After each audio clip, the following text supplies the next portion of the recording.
Okay, good morning, everyone. Thanks for joining us.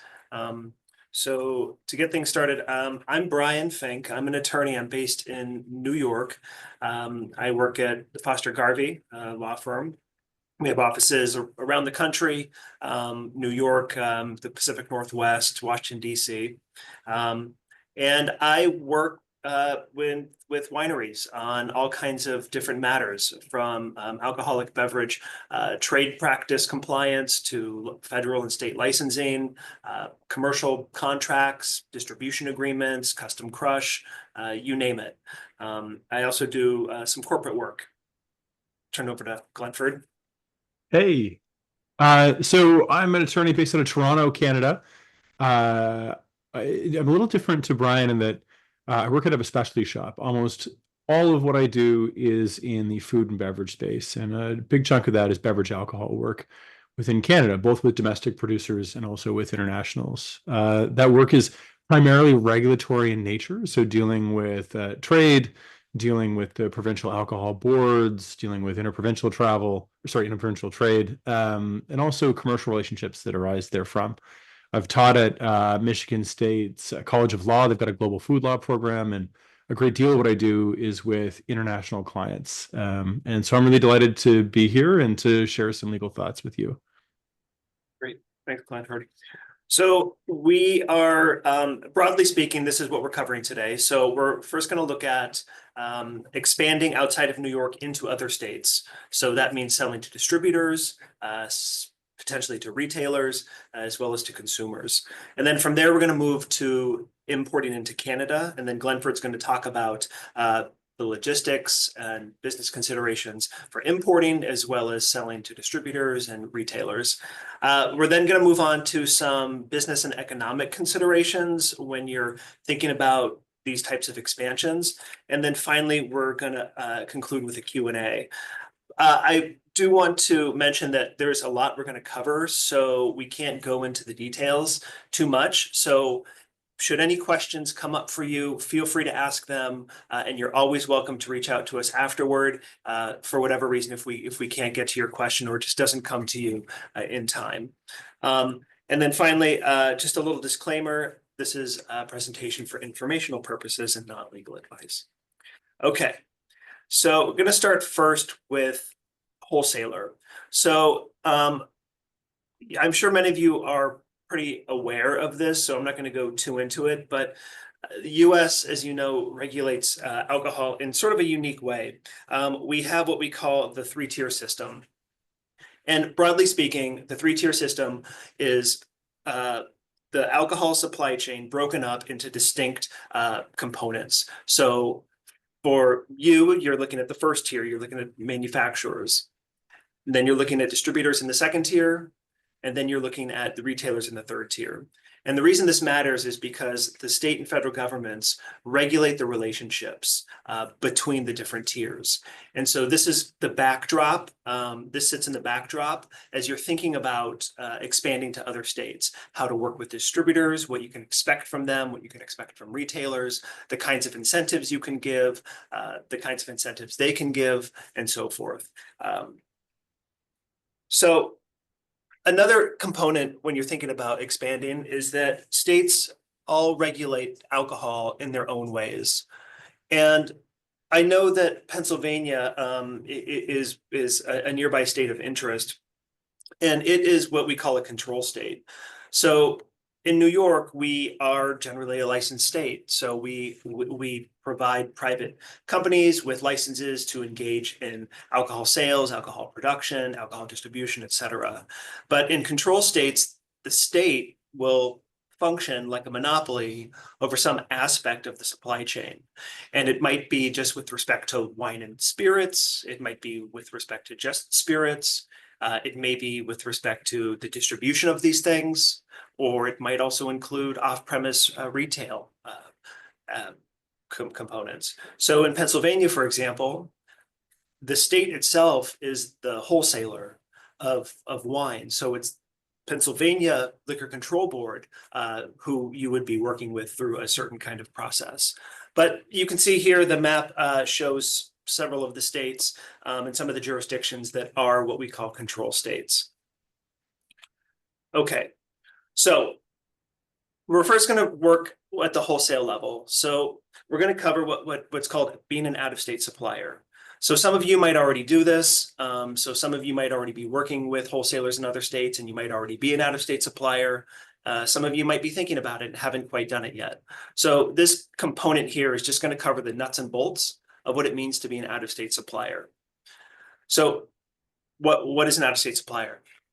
We'll say a winery that's located in one state that sells to a wholesaler in another state, so that that wholesaler can then distribute your product or distribute the manufacturer's product in that state. Some states do allow an out-of-state supplier to sell directly to a retailer. It's not common, but some states do allow it. States have their own licensing requirements as well, and we'll cover some of those for certain jurisdictions, as well as reporting requirements. So for example, tax reporting, it could also be shipment reports, things like that. And finally, there are tax implications and some labeling implications that we'll briefly touch on. So just to visualize what this is, when you're looking at starting out and expanding to another state, this is the typical way that it looks like is that there's you, a winery, and you become an out-of-state supplier. You find a wholesaler in state number one, and then that wholesaler has its distribution network, and you sell through that wholesaler who then sells your product to retailers. So often what I see as wineries are just starting out is they have a specific wholesaler who maybe approached them or that they are thinking of working with, and they partner with that wholesaler who then focuses on one state. And then they decide, well, that's working pretty well. Let's try a different state. So they have another wholesale partner that they work with for another state. So this is a very common setup that I see, but it's not the only setup. We also see suppliers working through one wholesaler who might be a regional wholesaler. So they might have wholesale licenses and distribution networks in states within a region of the country or in target or select markets throughout the country. This is also an arrangement I see as wineries start to expand their national network and they want to consolidate who they work with just because it's easier and they become more integrated in a wholesaler's portfolio. Okay, so in terms of the nuts and bolts of being an out-of-state supplier, as I mentioned, there are permitting and licensing requirements, there are label registration requirements, tax requirements, etc. So I understand that these are some of the states that are of particular interest. So what we did here is just made this basic table to give you an idea of what the landscape looks like. So for example, you can see in New Jersey, to be an out-of-state supplier in New Jersey does not require a separate license or permit. Instead, the responsibility is entirely on the wholesaler, who is responsible for bringing your wine into that state and then distributing it. On the other hand, Connecticut does have a kind of out-of-state supplier permit that is required. And similarly, you can see that most of the states require some kind of label registration. You already have your federal COLAs that you got from TTB. States, as you probably know with New York, well, I guess not with New York because they don't require it for wine colas, but many states require that cola be registered with the agencies in those states. So it's just another step to consider for your label. Then you can also see that in general, an out-of-state supplier is not responsible in these states for payment of taxes. The wholesaler is. That said, there are reporting requirements that go on with it, and some states may require it depending on your arrangement with the wholesaler. And then lastly, you can see that some of these states do allow for direct shipment to retailers. And these come with important caveats. For example, in New Jersey, you have to physically deliver it yourself. You can't use somebody like UPS or FedEx.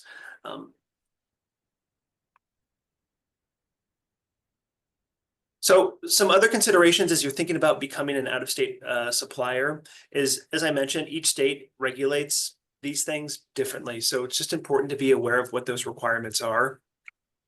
And then also, while you'll find as you work with many wholesalers that they will take on the brunt of logistics or what they might call back-end services. But just understand that because they may be doing that, you as a winery, as a licensee, may still be responsible for complying with some of those requirements. So for example, brand label registration or taxes or reporting, for example. And then I do want to mention too that there's this concept of a primary American source. So generally speaking, when a state is looking at an out-of-state supplier, they look at who is the supplier in relation to the product that's coming into the state. Are they the one who manufactured it, or have they been contracted by the manufacturer? And so some states require that the out-of-state supplier who's working with the wholesaler be the primary American source. And what that generally means is the one who manufactured the wine in the United States. Some states do allow for a winery to appoint an agent to act on their behalf, but generally speaking, it's going to be the actual producer or the manufacturer of the wine.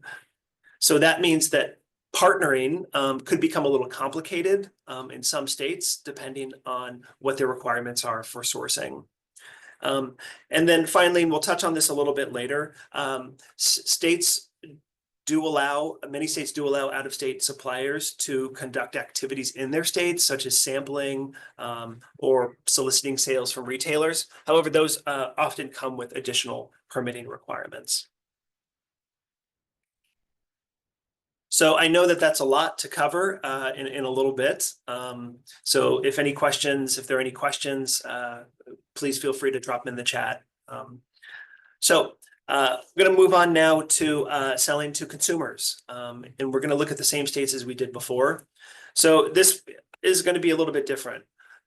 Before we were talking about you being a supplier to wholesale partners who then distribute to the retailers, and then those retailers then distribute to consumers. Now we're talking about you selling directly to consumers as if you're a retailer. So as you probably know, many states, and as you can guess, have their own licensing and permitting requirements for direct-to-consumer shipments. And they also have their own tax requirements and labeling requirements as well. Okay, so I just mentioned primary American source, and I talked about the states who have these requirements look to the manufacturer or the producer. But now I'm asking, what is a manufacturer? And this is specifically with respect to direct to consumer. This is one of those areas where there's not clear-cut guidance across the country, and states look at these things differently. And the reason this matters is because some states specifically allow for working through third parties to facilitate the sales to consumers of wine. Some don't, but there is sufficient gray area to suggest that perhaps it would be permissible, or at least not impermissible. And then other states specifically define that the manufacturer, the one who actually created the wine, the one who fermented the juice, and let it rest in tanks, etc., is the actual manufacturer and is the one who has to be permitted. So I pulled from the states that we were looking at before: New Jersey, Connecticut, Pennsylvania, Illinois, and Florida. And you can see that there's a pretty wide, I'd say, variety in terms of how a manufacturer is defined. So for example, in New Jersey, it's products that they manufactured or the winery's products. Connecticut's sort of similar: the wine manufactured or sold by the person with the permit. And then Illinois says, well, it's the one produced by the licensee, but they can ship through a third party. Florida and doesn't even have any guidance. So it's just something to be aware of as you're looking at expanding, that sort of states have their own ways of looking at what a manufacturer is for purposes of shipping to consumers. So again, you can see here, same table, but this is for the direct to consumer. So as you can see, New Jersey, Connecticut, Pennsylvania, Illinois all have some kind of permitting requirement. DC and Florida do not. They're a little bit unique. They do have limits in terms of how much you can ship to each consumer either per month or per year, as the rest of them do. But you can see that they don't have any permitting requirements. DC also has no label registration requirements, though Florida does. And then in the taxes, you can see that there's sales tax, excise tax, sales and excise. And so some states will call these things different things. And Illinois, in Chicago specifically, has its own liquor tax that is now required for DTC shipments. But just know that there are tax implications that come along with these things. And on that note, a lot of states require the winery that's located out of state to actually register their businesses in their states and to register for sales tax purposes. Because you're acting like a retailer in those states, a lot of the states expect that retail tax on the sales made to the consumers in those states is collected. Another important consideration when you're looking at DTC is that some states have dry or moist communities. And what this means is that local jurisdictions have opted out of either wine sales or alcohol sales altogether. I did name a few here that you might be interested in potentially shipping to. So Florida, New Hampshire, and Vermont all have communities where the sale of wine is prohibited. So it's something to consider. A lot of the service providers that help facilitate these kinds of things generally are aware, but some may not be. And the violation of shipping into those dry communities could come back on the manufacturer. So it's important to be aware of that. Also, there are various packaging requirements that come along with these, and I'm sure you're well aware of them. Warning labels for 21 plus, for example, declaration that the contents are alcohol. And then some states also restrict the type of address you can ship to. So I've frequently seen when I'm checking out wine, for example, is this a place of business? Is it an office, a place of work, or is it your home? So some states do make that distinction. And then finally, there are some states that have not joined the majority of other states to allow for these types of shipments. So Delaware and Rhode Island, for example, they actually require their consumers to be physically located at your winery and making that purchase before the winery could ship the wine that those consumers purchased to them back in either Delaware or Rhode Island. And Utah has just prohibited these sales outright. So again, it's just something to consider. The unlawful shipment of wine to consumers in those states could come back on the shipper or the manufacturer. And that's the very high level sweeping view of sales to wholesalers and potentially retailers and consumers in the US. And I'll turn it over to Glenford now to discuss Canada.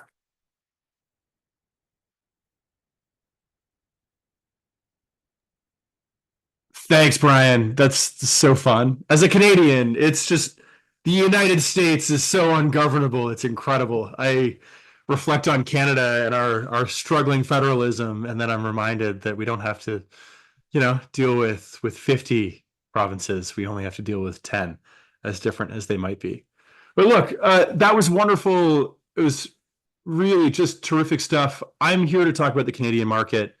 I got to say, speaking to New York growers is exciting and wonderful from a sustainability and environmental perspective. Being in Ontario and sharing sort of a cool climate for winemaking is really a wonderful thing. I tend to travel a lot with my work, and 65% of my clients are international in some way. And whenever I travel internationally, I usually try and take some Canadian wine with me because it's generally not exported ever, except for ice wines that typically go to Asia. And so I was in Paris in the fall, and I took a couple bottles of Cabernet Franc from 2020. I was trying to explain to these Parisian lawyers, it's just like, look, like this is it's the Canadian wine. Let's get your head around that. And then B, this is not like 2020 was like a Californian harvest for us. So like this is not a representative of like a Chinon that you might expect. And they looked at me and they said, all of our harvests are Californian harvests now. Like like this is the future. Like what you're doing here is really important. And so I look to New York as well. We've got water, we've got a wonderful climate. This is a long play, and so you're doing great work. Canada is a foreign country. It is a different country. It's really easy to think that it's like, hey, we're the 51st state, as you know, our times are sort of suggesting. But for business owners, it's really important to remember that this is a different country with a different culture and a different constitution and different authorities and laws. And so the first place that I always like to start is the Constitution. And for us, we break things into federal matters and provincial matters. In Canada, our criminal law is federal. We always watch TV movies from the 90s when, you know, criminals were trying to get over state lines. And we were baffled because, I mean, fundamentally for us, criminal law is federal law. Criminal law extends to health and safety issues. And so our food law and a lot of our wine law is effectively federal law. And so when we're thinking about maximum limits, we're thinking about composition, we're thinking about things that relate to the health or safety of the products, we're really thinking about federal issues. So feds set standards. Provinces control local matters. They control local production, distribution, private contract, these sorts of things. And so in Canada, when you're dealing with us, you're dealing with the feds from a compliance perspective at a very high level generally. In the province, you're dealing with distribution and you're dealing with access to market, route to market. And every province is different. Not as different as what Brian just set out in the United States, but fundamentally is different. You could consider every state or every province in Canada to be a control state, but the way that they do them is really just a little bit different. And compared to the U.S., like we have monopolies in every province with agents representing manufacturers or manufacturers representing themselves. We don't have this three-tier system with separations because the state's involved, and because the state's involved, we're pushing forward certain aspects of public policy, right? So I saw a great map recently of Europe and of where people drive to get cheaper prices on liquor. So Norwegians drive to Sweden and Swedish drive to Denmark and the Danes drive to Germany, all to get cheaper liquor. And it's similar in Canada. I mean, something that most Canadians do when we go to the United States, we drive back because we bring some alcohol back with us. Costs are different because it is fundamentally a vice. We've got public health care here. And so these things are all sort of tied together. Importing wine, how do we bring it into the country? I mean, when you're dealing with it personally, it's really straightforward. You have a limit and an exemption. You go over that and you have to pay taxes and duty on it. But if you're doing it commercially, it's really quite limited. You're allowed to bring liquor into Canada, wine included, under very narrow circumstances. One is it's for further blending. So if you're bringing grain spirits in to be made, mixed with other grain spirits, be made into a different product, that's fine. You need some paperwork for that. Generally speaking, the only way you're bringing the stuff in is if you already have an authorization from a provincial liquor board. And every liquor board has its own rules. In order to get this paperwork, you need to be, listed or in the process of being listed. And if you don't have those things, you'll simply be refused. So you'll get to the border, they'll ask for some paperwork. If you have it or don't have it, we'll determine whether you're actually getting that stuff into the province. So, and before anybody decides to go on a roadshow, you should think long and hard about how to bring this stuff in. I mean, there are other examples of exemptions, like you're going to a wine show. There are ways, and I'm sure you're all familiar with this, ways of bringing in samples or bottles that are not intended for sale, that are intended for sampling. That's fine. There are ways of doing that as well. Typically, you're going to need some form of agent. So either you're going to need a footprint in a province or act on your behalf in order to create this authorization. And agents, there's a market for these folks in Canada, and we'll get to caveats and agents in a bit. But in terms of what's happening at the border, they understand this paperwork, they understand compliance, they manage these relationships, and it all kind of makes sense. And then lastly, like customs and duties, you're going to be shocked at the amount of tax that is placed on your inventory as you come into Canada. Very little of it's federal, most of it's provincial, and the provinces vary greatly province by province. But making sure that your goods are classed correctly is a big deal. Also, just in terms of like ancillary costs, your 3PLs, if you're using a third-party logistics provider to bring the stuff over, if you're bringing it over yourself, like do expect that there will be some costs from logistics, right? So in terms of a bonded warehouse, specialized freighting and those sorts of things is important to keep in mind as you're building out your business case. Now, provincial authorities, this is like the meat of the thing. We have liquor control boards. They go all across the country. And so British Columbia has one, Quebec has one, Ontario has one. And we all have unique processes. So I'm based out of Ontario. I know the Société des Alcools Québec intimately. I know the Alcohol, Gaming, and Liquor Commission intimately. We spend a lot less time dealing with the maritime provinces because candidly, no one lives there. But everyone has a different approach, and the approach involves, in certain places, tendering for applications to get shelf space, approvals. They set their own markups, and they're really sort of wearing two hats. They're wearing a commercial hat. They're also wearing a regulatory public policy hat, right? In terms of ensuring that certain communities' needs are being met, but also that things are safe, that things are sort of aligned from that vice perspective. They exert a ton of control. So if you're out of step with one of these liquor boards, that could be, very terminal for your relationship with that region, and that's really something to be aware of, right? Is like it's. I understand that in the 3-stage model that's in the U.S., distributors are immensely powerful, and the same is true here. These also are creatures that carry some form of policy outcomes in their calculus. It's a very different way of thinking about how to access a market. And then there are also private retail models. So Alberta, for example, you need to bring alcohol to the provincial regulator to say, hey, here's how we're going to charge for this stuff. Here's the price. It is compliant. We'll demonstrate that to you. But warehouses are private and stores are private. And so there are no provincial liquor stores that you can go to. You go to private liquor stores as you're mostly familiar. You want to go to ABC Liquor. In Alberta, you go to the equivalent of that.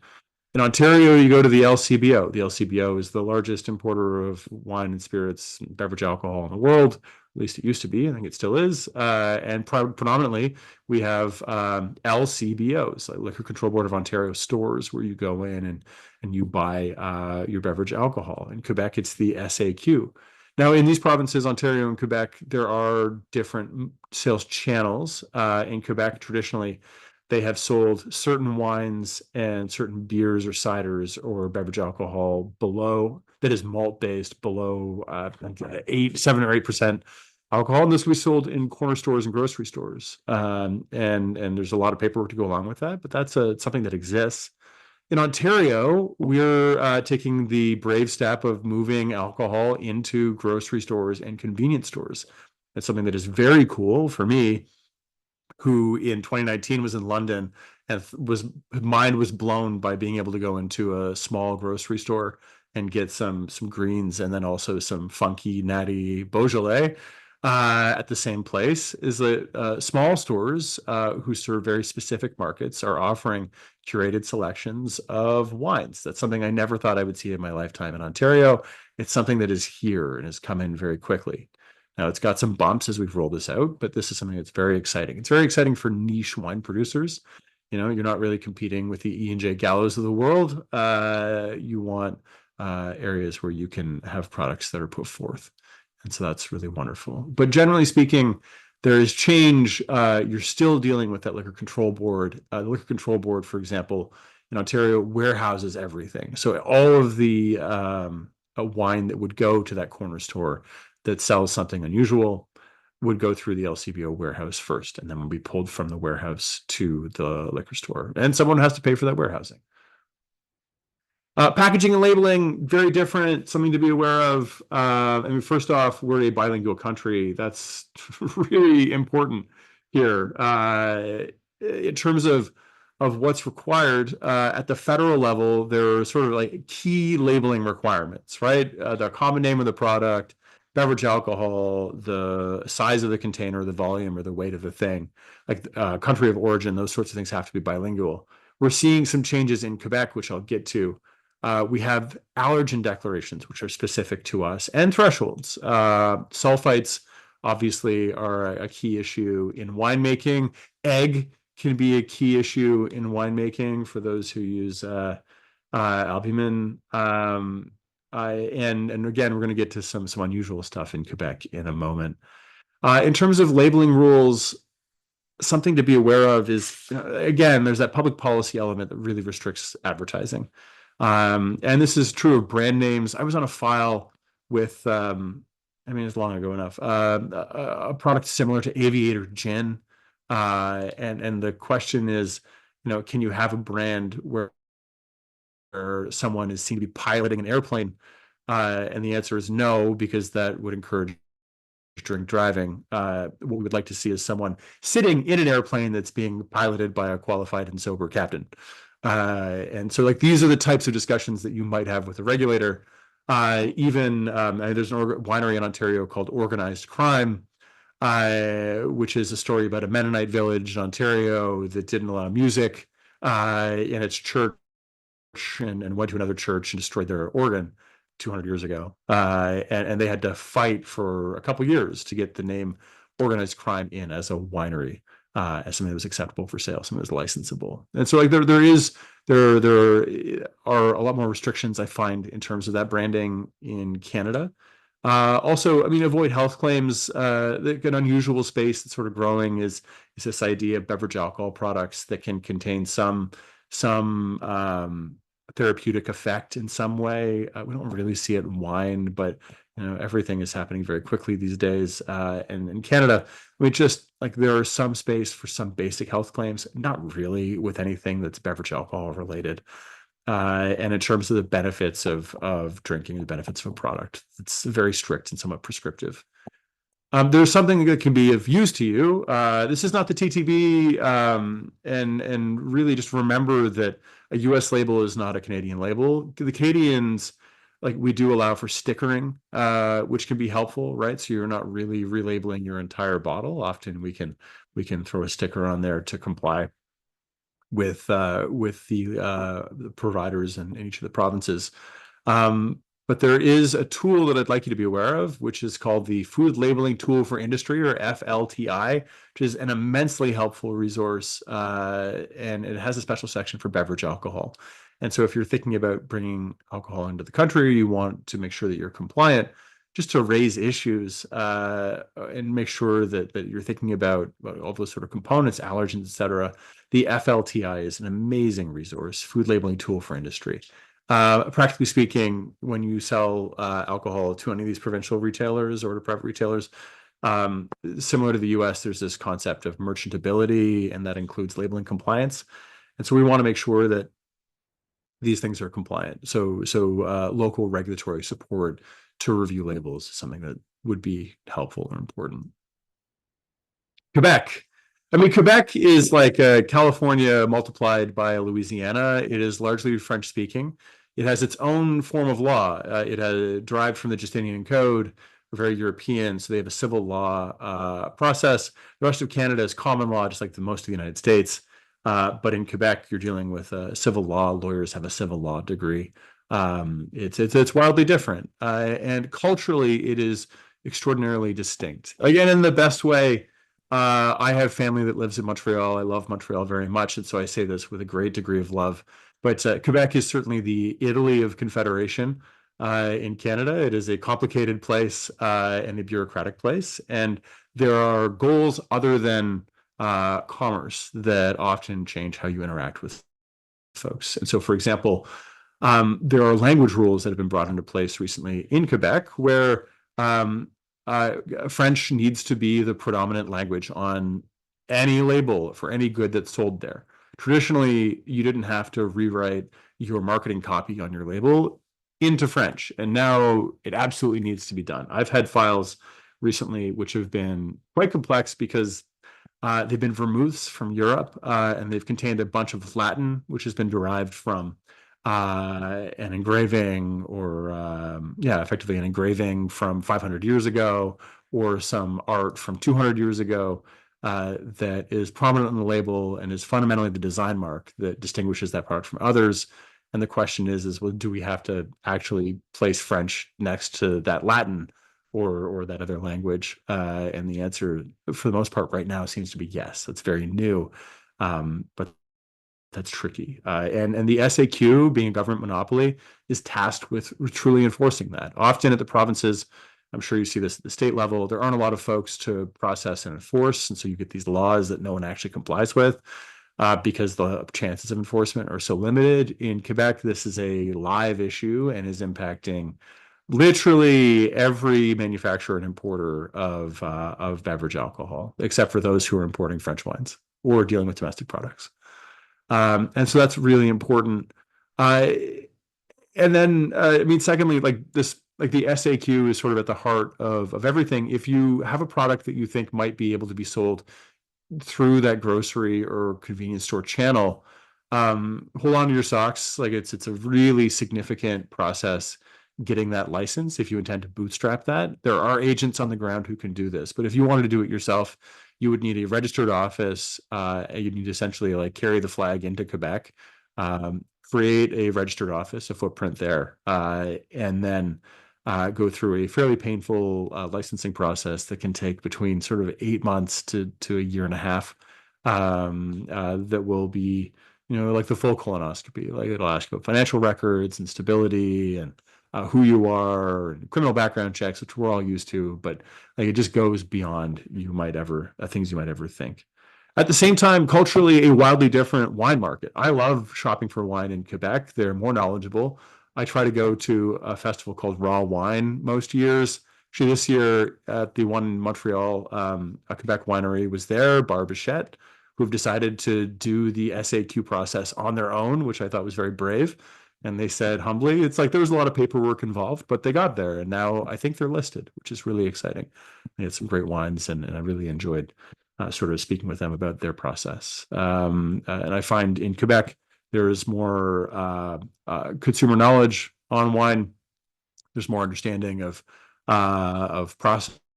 There's more understanding of intervention, low intervention, that sort of thing. And they've got a burgeoning domestic wine market as geothermal growing practices improve, and they're able to protect their rootstock through their winters, which are horrific. Pricing and taxation. So again, the price of wine in Canada is startling. We're carrying out some public policy objectives. Prepare for sticker shock versus what you see in the US. It's not as bad as it used to be. I remember as a younger man seeing the price of wine in Ontario was effectively the price of wine in a restaurant in the United States, not accounting for the currency difference. But like certainly like there is a lot of tax placed on this, and then your entry point, whatever your base cost for your wine is, there's going to be a significant amount of provincial tax that's placed on top of that. It varies province to province, and provinces aren't necessarily competitive with each other on price. Like there are laws effectively to prevent the interprovincial transport of alcohol on a personal basis. There was a large Supreme Court case on this about 6 or 7 years ago called RV Como, which was fun. And so in that sense, they're not competitive. And alcohol, in fact, sits apart from the Canadian Free Trade Agreement between the provinces. And so we've got agreements over professional standards and the quality of goods and building materials. When it comes to alcohol, we're totally silent from province to province. And again, those provincial marketing boards have a great deal of control, right? So they're not necessarily concerned with being competitive to pricing or pricing flexibility, sales, et cetera, as in US markets. And so that's like something that could cause a lot of discomfort with new folks who come into Canada, is experiencing that process. Now, cavistes and agents. So in areas where there aren't shops and stores where you can go in and get a truly curated experience for the specialty types of wines that you want, the role of the caviste or the agent or the importer is significant. So Quebec is sort of the leading example of this. And in Quebec, virtually every label that you will see of wine that you might want to drink at the SAQ will have a very prominent logo of who the caviste or importer or agent is.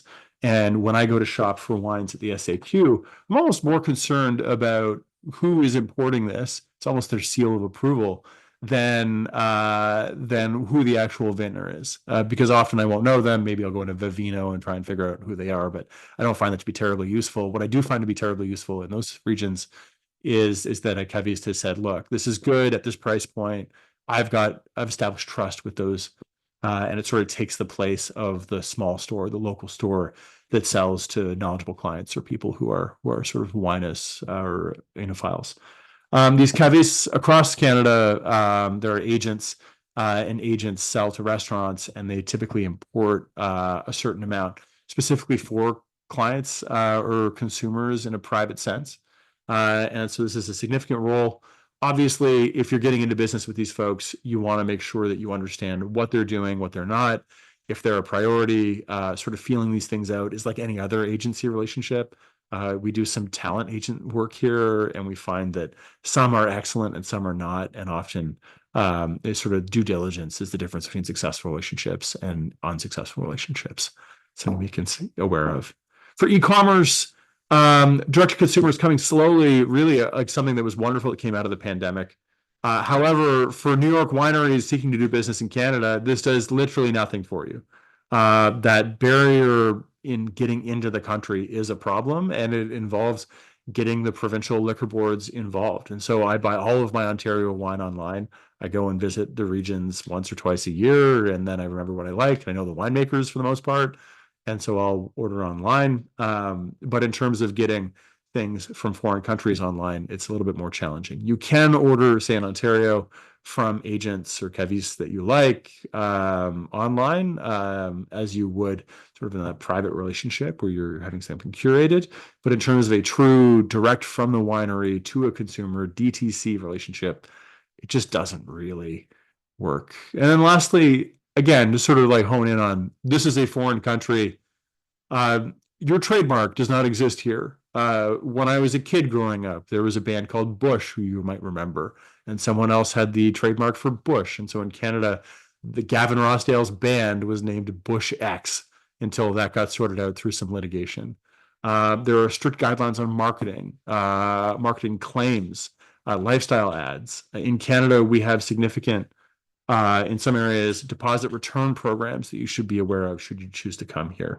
This is a hot topic right now. I spent an hour and a half with the Competition Bureau yesterday talking about how deposit return programs in Ontario, as they're currently designed, are impacting small wineries and small brewers. We've got significant proposed legislation and regulatory changes on plastics and recycling and extended producer responsibilities. And then again, that cultural nuance piece, Quebec is just different. English-speaking provinces are also different. This is a wonderful place to do business for a bunch of reasons. I am not someone from a trade bureau. I am a lawyer, so I'm primarily interested in sort of legal relationships and legal differences, but it's something that's certainly worth exploring. And we don't see very much New York wine here. It would be delighted if we could. And so with that, I will turn this back over to Brian, and we will carry on from there. Thank you, Glenford. Okay. Let's see. Right. Okay. All right. So Glenford covered both kind of the nuts and bolts as well as some business considerations for importing to Canada. I'm going to go over some of the business considerations for the US and specifically being an out-of-state supplier. If there's one thing that I could emphasize, it's going to be defining your relationship with your wholesaler and understanding how that relationship works in the state that you're selling into. So I'm sure many of you might know people who work with wholesalers. You might work with some yourself, but generally speaking, the best way to find one is to just tap your existing network. Talk to folks you know who have worked with some, talk about their experiences, things like that. And kind of once you start figuring out who you might want to work with, or you have a good idea of which wholesaler you're going to partner with, start thinking about what that relationship is going to look like. So what's the territory? So some states allow for the distribution of a specific part of the state by one wholesaler, and another wholesaler could distribute the same brand in a different part of the state. Some states don't allow that. They require statewide distribution. So think about the territory. Can you experiment in just say maybe a part of Connecticut, because Connecticut would allow that? And then look at a wholesaler's existing portfolio. So you've identified a potential partner. What's their portfolio look like? How would you fit in? Do you think that you would be treated the way you want to be treated? And then finally, look at their network. So you might recall that flow chart I showed earlier of that one wholesaler with 3 different states. So look at to see where are they distributing? How do they work in different states? So I'd say one of the most important things, if not the most important thing to be aware of as you're entering into these agreements, whether a written agreement or just a handshake oral agreement, is the impact of franchise laws on your relationship. Some states have built-in laws that or have laws that essentially are built in to the agreements between wineries and distributors. And these are called franchise laws. I'm sure most, if not all of you have heard of these, but a franchise really refers to these contractual terms that are just baked into relationships, whether you want them or not, whether you try to write around them or not. The purpose is really to prevent unilateral termination of the agreement by the manufacturer. These are rooted back in the early 90s in large beer suppliers who had oral agreements with small distributors, mid-sized distributors, who would just terminate the relationships like that and would leave these small businesses and mid-sized businesses sort of left in the dust trying to figure out, what to do next because they just lost by far their largest customer. So the upshot is that these terms can't be waived. And as I mentioned, they can apply even if there's no written agreement. So going kind of like generally speaking, states who do have franchise laws have their own nuts and bolts to them, but some common issues that come about is that in general, a winery can only terminate the agreement for good cause. There are different definitions of good cause and different ways of saying good cause, but they might be things like the distributor breaches the agreement in such a way as to make the relationship untenable. Or it might be bankruptcy of the distributor, or the distributor is engaging in illegal activity. There are these sort of statutory carve-outs for these things.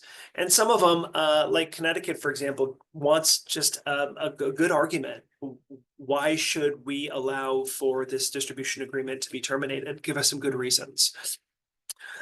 Almost always there's some notice requirements. So if you're looking at switching wholesalers, generally you need to notify the outgoing wholesaler and the agency about it.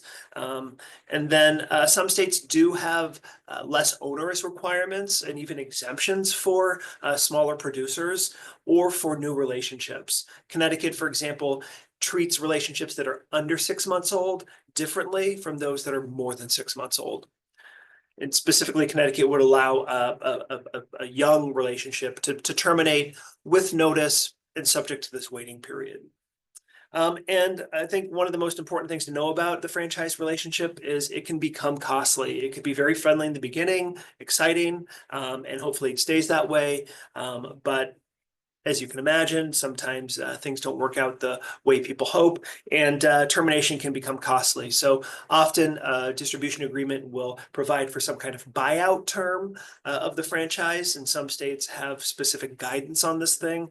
And then there are also the other costs, cost to negotiate, and then costs to prove to a regulator or a court that the agreement should be terminated. So going back to our table, of the jurisdictions we're looking at, it's only Connecticut that has a wine franchise law built into it.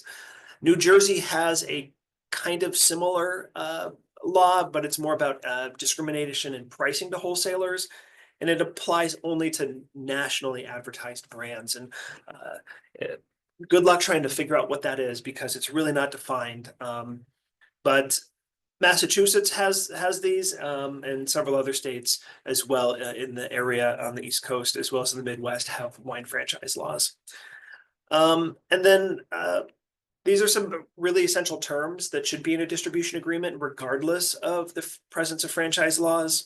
So identifying the products, Some states will extend a distribution agreement to new products if they're within the same brand, and this is known as a brand extension. Also specify the territory as mentioned. Is this an exclusive relationship? Do you want room to be able to work with another wholesaler? You'll find a lot of wholesalers don't want you to work with other wholesalers and they want to be exclusive. Also pricing and payment terms. It's going to be important to be mindful of some of the trade practice regulations around consignment sales, which are generally prohibited. So what that means is basically releasing your product to somebody without that somebody having to pay for it until they sell it. So in general, that is not allowed with a wholesaler. A wholesaler has to pay for the inventory, then takes it, and then can sell it.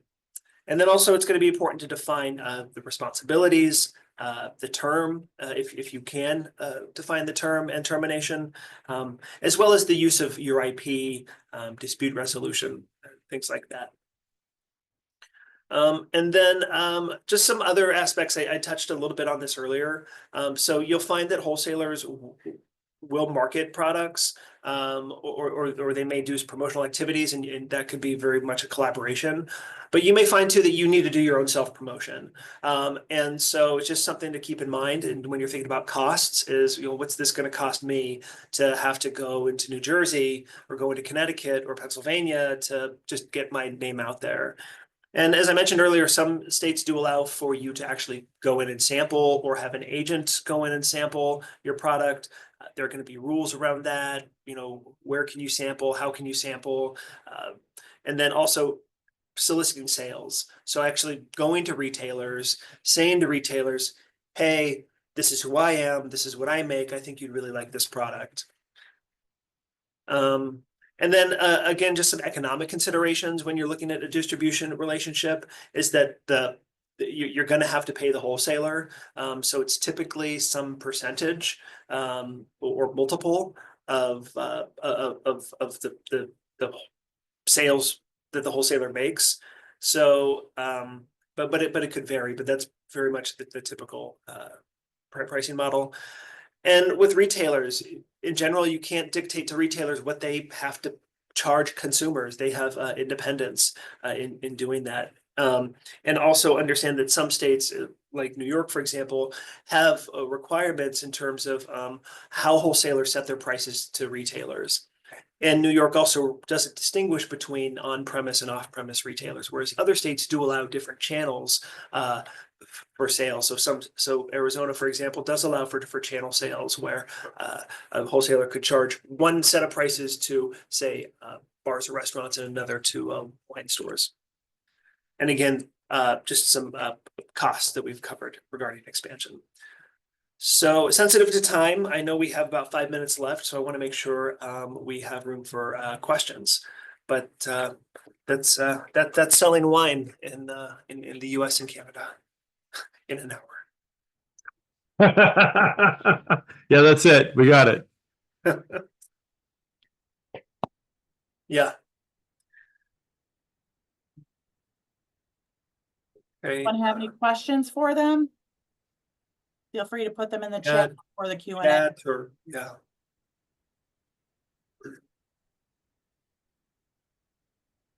And again, if none come to you now, you're always welcome to reach out to us by email as well.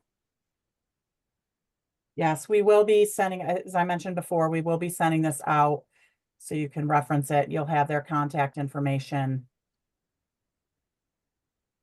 So. Yeah, no, it's a lot of information we covered in a really short amount of time. Yeah.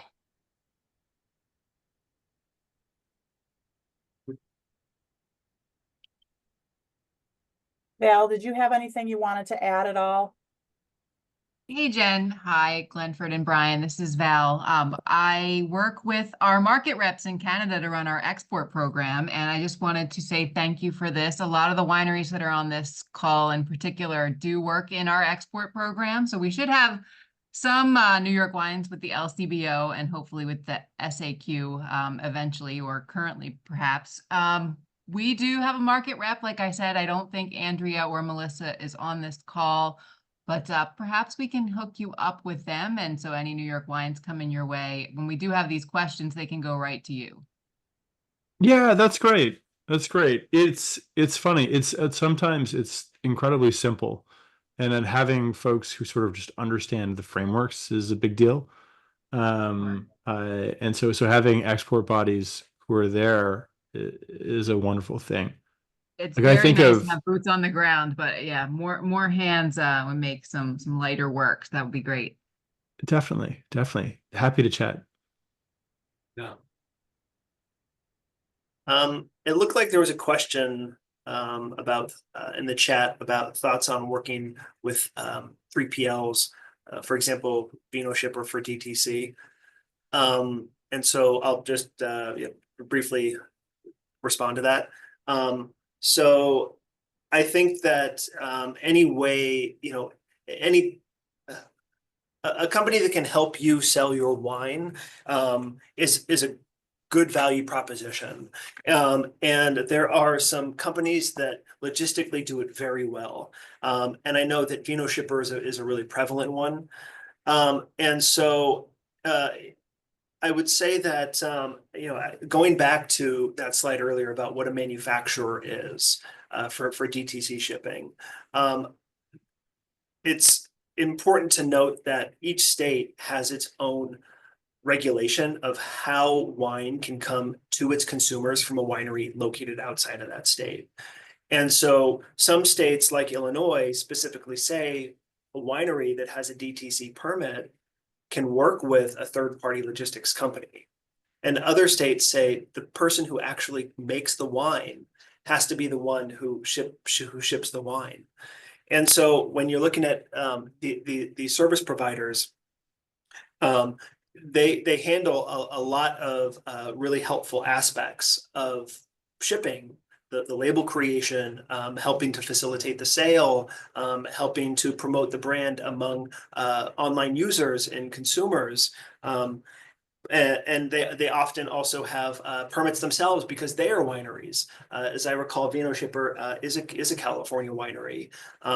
That said, the prevalence of some of the companies have come under scrutiny in some states, their methods of operation. There is, for example, with Vino Shipper, there was a case out of Virginia, and the Virginia ABC had some issues with some of the way that Vino Shipper was doing business with respect to their licensing requirements specifically. It wasn't this issue of are you a manufacturer or not? It was a different issue. But the fact is that there are areas of these laws that are not always very clear. And so there may be some risk in kind of working with these companies, but understand that there's also some defensibility to them as well because of these gray areas. But ultimately, for a lot of the states, the compliance expectation is often on the winery as well as the shipper. Thanks so much, Brian, for that. We have another question that's asking, what's the best way to find an agent in Toronto? Oof, good question. Good question. I mean, I've never had to find an agent in Toronto. There are several who are reputable. For me, the primary question would be, how do you see yourself in the marketplace? Let's see here. If I were to put myself in your shoes, I would start off by figuring out who your customer is. I would come to Toronto. I would probably go to a couple restaurants that align with that image, check out their wine lists, talk to the owners of sommeliers to get some recommendations, and then go from there. I mean, alternatively, so Valerie's just posted here. This is an area where the Canada reps can help. I would totally agree with that. Generally speaking, there are some very large consignment agents in Ontario that are excellent. But like really, it's about alignment between the folks that particular consignment agent serves and your products. That's probably how I would approach that.